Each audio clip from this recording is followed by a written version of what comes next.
Olá pessoal, aqui quem fala é o Kleber e vamos para a terceira parte da aula sobre divisores de um número. Ontem no fórum, alguns alunos e alunas fizeram o seguinte comentário: Professor Kleber, Arles, será que a gente sempre precisa ficar fazendo a listagem dos divisores para determinar o MDC? Não tem um método mais fácil? Bom, na aula de hoje a gente vai fazer a apresentação do método da fatoração simultânea, muito parecido com aquele realizado no MMC. Só que dessa vez nós vamos apresentar uma nova metodologia, um novo jeito, só que para determinar o máximo divisor comum. Vocês vão ver que é muito parecido e somente algumas coisas vão mudar para a determinação do MDC. E no final, nós esperamos que vocês utilizem esse método para resolver problemas, de forma que a gente não precise ficar sempre listando os divisores. Isso é mais uma ferramenta que a gente vai utilizar para a resolução de problemas. Bom, vocês devem se lembrar dessa resolução da tirinha 11, onde haviam 24 maçãs e 18 pêssegos, e era necessário fazer a listagem dos divisores de 24 e 18, e em seguida olhar qual que era o maior número comum nas duas listas, né? Bom, vamos guardar essa listagem e a gente volta nela daqui a pouco. Eu vou mostrar agora uma nova maneira de determinar o MDC de 24 e 18 e um outro jeito de chegar também no mesmo resultado, que no caso é o 6. Bom, o método que eu disse é o da fatoração simultânea, bem parecido com aquele do MMC, só que vai mudar um detalhe que eu já falo para vocês daqui a pouco. Do lado esquerdo, nós devemos colocar todos os números que vamos fazer a fatoração. E do lado direito, nós devemos dividir por números primos. Quem não se lembra o que é número primo, eu sugiro que retome as anotações e registros do caderno, tá certo? Bom, então para a gente começar essa fatoração, a gente tem que lembrar qual que é o primeiro primo que dá para dividir ou o 24 ou o 18, e também pode ser um E, né? Pode dividir os dois ao mesmo tempo. No caso, o primeiro número primo que dá para dividir é o 2. Lembrando, lá na ficha 12, nós vimos que a regra da divisibilidade do 2 é que ele sempre divide em números pares. No caso, 24 e 18 dá para dividir os dois ao mesmo tempo por 2. É por isso que eu vou colocar aqui uma bolinha em laranja. Ela vai sempre aparecer quando eu dividir todos os números da minha fatoração. Então, no caso, eu consegui dividir 24 por 2 e 18 por 2, tá certo? Era esse o detalhe que eu mencionei. Sempre quando a gente dividir todos os números da fatoração, a gente vai fazer uma marcaçãozinha. Eu, no caso, escolhi fazer uma bolinha ao redor do 2, tá certo? Vamos então às divisões. 24 dividido por 2 resulta em 12, 18 dividido por 2 dá 9.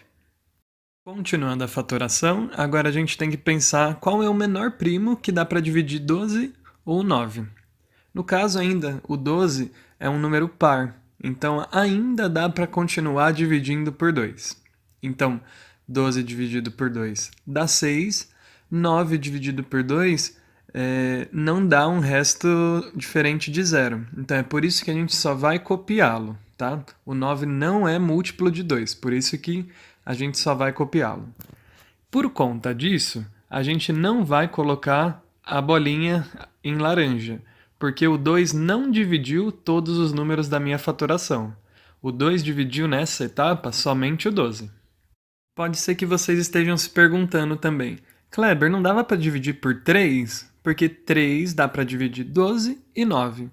Mas vocês vão ver que esse 3 vai aparecer em um outro momento, tá bom? Então é por isso que a gente escolheu o menor primo.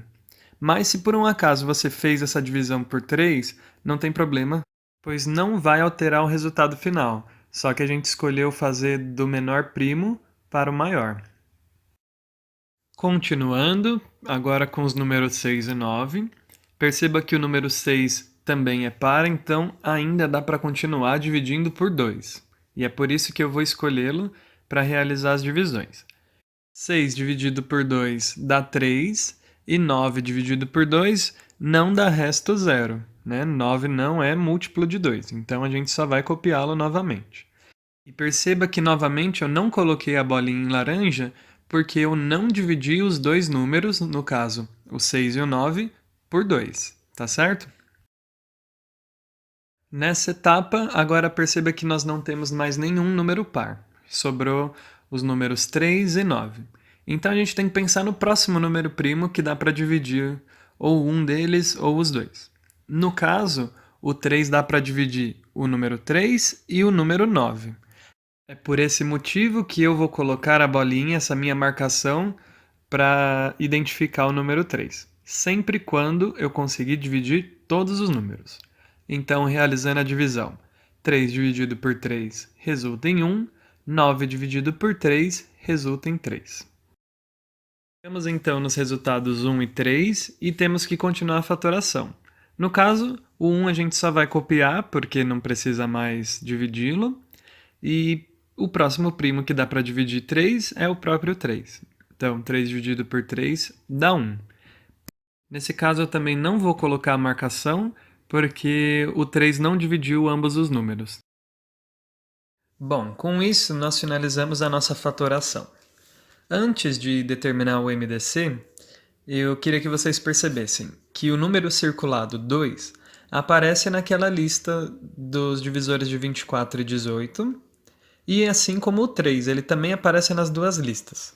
Mas existe um divisor maior, que no caso é o 6. Para a gente achá-lo, nós devemos multiplicar todos os números que têm aquela bolinha, aquelas marcações, que são os divisores comuns a todos os outros números, né? Então, para a gente determinar o MDC, basta fazer, nesse caso, 2 vezes 3 e nós chegaremos em 6. Então, podemos concluir que o MDC de 24 e 18 é igual a 6. Então, façam esse registro no caderno. Pausem o vídeo e coloquem um título: Segunda resolução da tirinha 11. Método da fatoração simultânea. Vamos a mais um exemplo. Nesse caso que eu trago aqui, nós vamos determinar o MDC de 84, 126 e 210, agora com 3 números. Perceba que esses 3 números são pares. Então a gente vai começar dividindo pelo número primo 2. 84 dividido por 2, 42. 126 dividido por 2, 63. 210 dividido por 2, 105. Perceba que a gente conseguiu dividir os 3 números por 2.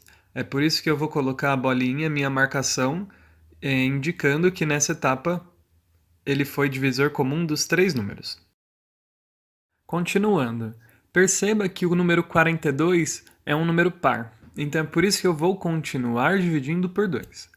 No caso do 63 e do 105, nós iremos copiá-los, pois o 2 não é divisor de ambos os números. Realizando os cálculos, então, 42 dividido por 2, 21.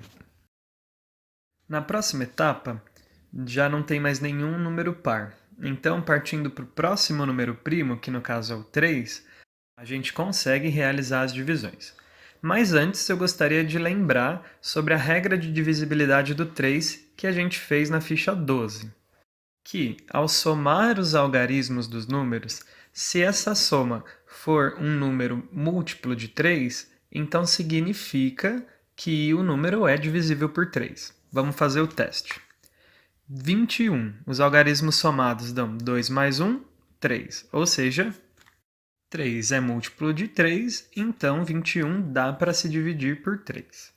A mesma coisa com 63, vamos somar os algarismos. 6 mais 3 dá 9, e 9 é um múltiplo de 3, ou seja, 63 é divisível por 3. Agora o 105. 1 mais 0 mais 5 dá 6. Essa soma 6 é um múltiplo de 3 também, ou seja, 105 dá para dividir por 3. Agora sim, de fato, a gente vai dividir por 3. 21 dividido por 3 dá 7. 63 dividido por 3, 21. 105 dividido por 3, 35. Perceba que novamente o 3 foi divisor dos 3 números, por isso eu vou colocar aquela nova marcação. Continuando a fatoração, nós só vamos copiar alguns números. No caso 7, pois ele não é múltiplo de 3, e o 35, Perceba que ao somar os algarismos 3 mais 5, dá 8. Essa soma 8 não é um múltiplo de 3. Por isso, eu não vou nem tentar dividir 35 por 3. Eu também vou copiá-lo. E aí, realizando a divisão, 21 dividido por 3 resulta em 7. Os resultados 7, 7 e 35 já não são nenhum deles divisíveis por 3. Vamos partir para o próximo número primo. No caso, o 5. Como o 7 não é divisível por 5, então a gente vai copiá-los. E vamos fazer só a divisão. 35 dividido por 5 dá 7. Perceba que eu não coloquei a marcação novamente, porque o 5 não dividiu os 3 números, tá certo? Então ele não foi divisor comum. Por fim, o próximo número primo, já está bem evidente, é o 7. Então nós vamos dividir todos os números por 7, que vai dar 1. Lembrando que a gente vai colocar também a bolinha no 7, pois ele dividiu os 3 números. Chegamos ao fim da nossa fatoração e para determinar o MDC, basta multiplicar todos os números que foram comuns nas listas, né? Todos que têm essa marcaçãozinha com a bolinha. Então basta multiplicar 2 vezes 3 vezes 7. 2 vezes 3 dá 6, 6 vezes 7, 42. Então o MDC 84, 126, 210 é 42. Perceba que esse método a gente não precisou fazer as listas dos divisores de 84, de 126, de 210. Isso nos poupa tempo. Então pode ser uma vantagem utilizar esse método da fatoração caso a gente tenha dificuldade em ficar listando todos os divisores. Tá certo? Espero que vocês tenham gostado. E agora, realizem mais um registro obrigatório no caderno. Escrevam método da fatoração simultânea, entre parênteses, MDC, e copiem o registro abaixo. Espero que vocês tenham compreendido o método da fatoração, e caso tenha ficado dúvida, encaminhe ela para o fórum de hoje. E agora encaminharemos novos problemas para que vocês utilizem essa metodologia para determinar o máximo divisor comum. Espero que vocês tenham gostado da aula de hoje e tenham bons estudos.